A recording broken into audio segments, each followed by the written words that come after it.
Hi, Govan, and welcome to the Tolkien Lore Channel. I'm the Tolkien Geek, and in this video, I'm going to give you a brief introduction to the History of Middle-earth series published by Christopher Tolkien, which is mostly just publishing older versions of things that J.R.R. Tolkien wrote in kind of an attempt to explain how mostly the Silmarillion, but also the Lord of the Rings and some other stuff came into its final form. But before we get to that, I do need to give a shout out to my latest patron over on patreon.com, Zofia. Thank you very much for your support. And if you want to support the channel, you can do that in the link in the description below, or at the end of the video, there will be a Patreon button you can click. Now let's take a look at the History of Middle-earth series. So first up, we have the History of Middle-earth series Part 1 and 2, which are the Book of Lost Tales Part 1 and 2. And the Book of Lost Tales is really just the very earliest versions of the Silmarillion. There's some other material in there that kind of gives some other information as well, but that's really the focus. And the biggest things that are interesting about this are the major changes in like the overall structure. For example, there is no Nargothrond in the early Silmarillion stories. The Silmarils themselves are relatively unimportant. The character that will end up becoming Sauron in Beren and Lúthien's story is here Tevildo, the Prince of Cats. So, I mean, you've got big character changes as well. But also a big change is the overall context of the stories. One of the things that Tolkien is kind of famous for is the idea that he wanted to create a mythology for England. And here we see that very much in the forefront because the overall narrative context is basically this guy sails into the west and actually comes to Tol Eressëa, where the elves live, and he's getting all of this from the elves who live there. He's just by some lucky chance manages to get there, and it turns out that Tol Eressëa ends up being England, and there's actually at one point, Tolkien had this idea of really close connections between certain cities in Tol Eressëa and specific cities in England. That, of course, does not last through the end of his development of the Silmarillion, but it's really interesting to see that. And it also, there's ideas of how England comes to be where it is and things like that, and why the elves are no longer with us given this kind of history. And it's really interesting to see those early versions. But that's the really early versions of the Silmarillion stories, and everything after this kind of develops that or gets into new material. So volume 3 of the History of Middle-earth is the Lays of Balerion. And this is really almost entirely dedicated to two stories. There are a couple of poems in here. This is all poems. Lays is just a fancy word for a certain type of poem, basically, but it's almost all about the Beren and Lúthien and the Turin and Turambar stories. There are a couple other poems in here, but it's really focused on those two. And the Beren and Lúthien poem is the Lay of Leithian, or Release from Bondage is what Leithian means. And it's rhyming couplets all the way through, and it's really impressive how he manages to do that. And then the Turin Turambar is the Old Anglo-Saxon alliterative verse, which is he also manages to do a really impressive job with. And this goes through more than one iteration of these poems. He shows, progression of the earliest version of the Lay of Leithian, later versions, and the same with the Turin Turambar poem. There's, early versions, later updates to it, and that sort of thing. And it gives you kind of an idea of the chronology of when these things got written down. And even like the first version of it kind of spanned a long period of time, basically, as Tolkien had the time to sit down and do it. But the poetry in here is just really, really good. And so, if for nothing else, this one is worth picking up on its own. Volume 4 of our History of Middle-earth series is The Shaping of Middle-earth. And this one gives kind of the next update to the Silmarillion stories, mostly in the form of like a briefer, concise versions called the Annals of Balerion, the Annals of Valinor. We get basically, these different shorter, concise versions of the stories, and we also get the first of a thing called the Ambarkanta, which is kind of just describing the shape of the world that Tolkien is creating, literally the physical shape of it. And so we get this really early idea of how he conceives of the world. And there's a little bit of this in Book of Lost Tales as well, but this is where we first get a long, detailed description. So things are kind of starting to develop. He's starting to give like a conciser version of the stories, which is kind of where the ultimate version of the Silmarillion will come from, is these more concise versions, because the Silmarillion, if you've ever read it, you kind of know, is written in a much shorter kind of style. It's not novelistic in any sense. Whereas his early Book of Lost Tales work is a lot more novelistic in that way. It gives you a lot more detailed conversation. You've got this narrative frame going on. But this is where we first start to move in the direction of what we will see in the published Silmarillion.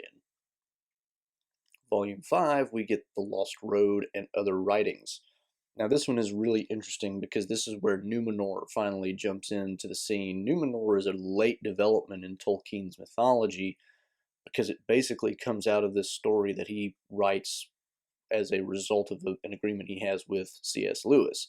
They have this bet where one of them is going to, well, not a bet, but basically one of them is going to write a time travel story, the other is going to write a space travel story. C.S. Lewis ends up writing the space trilogy that he's famous for out of this. Tolkien begins a story called The Lost Road, never finishes it. But this is where Numenor starts to pop up into his mythology. And we get the first early versions of the Numenor story here. We also get some more updates to the Silmarillion in general. We get some more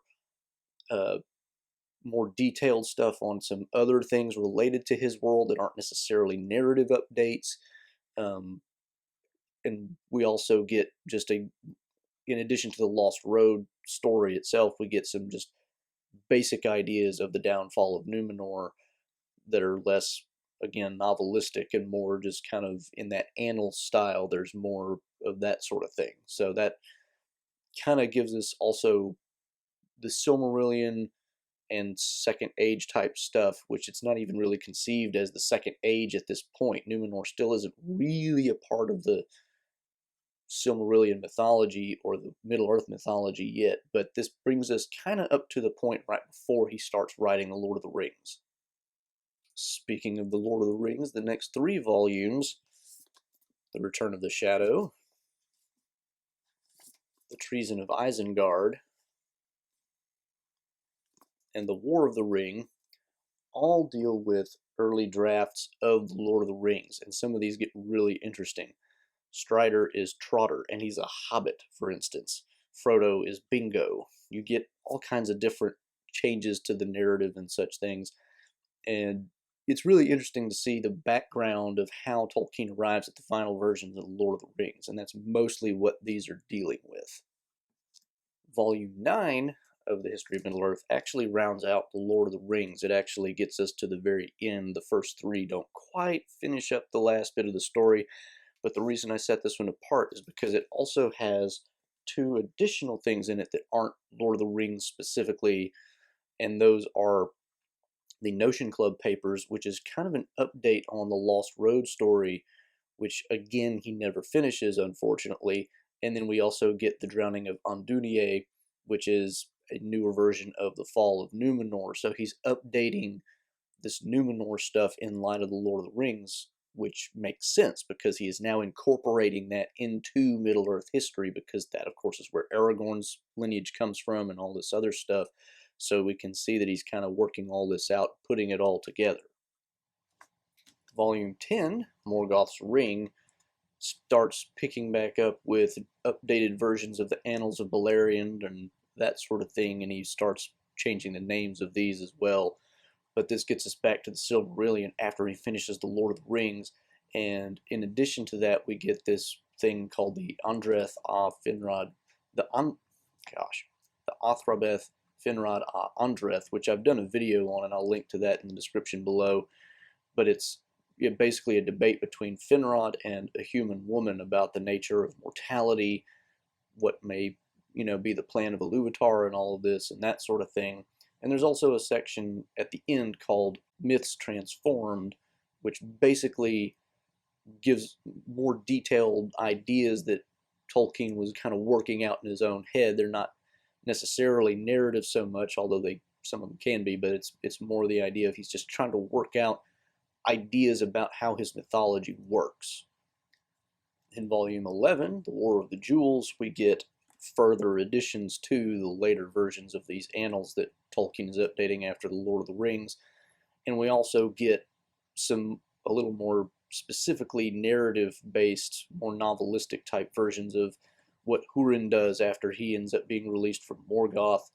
He puts in some stuff about ensign eagles. There's some more detailed stuff in here as well, and that kind of fills out some more niche areas that isn't necessarily covered in the brief annal versions of the stories.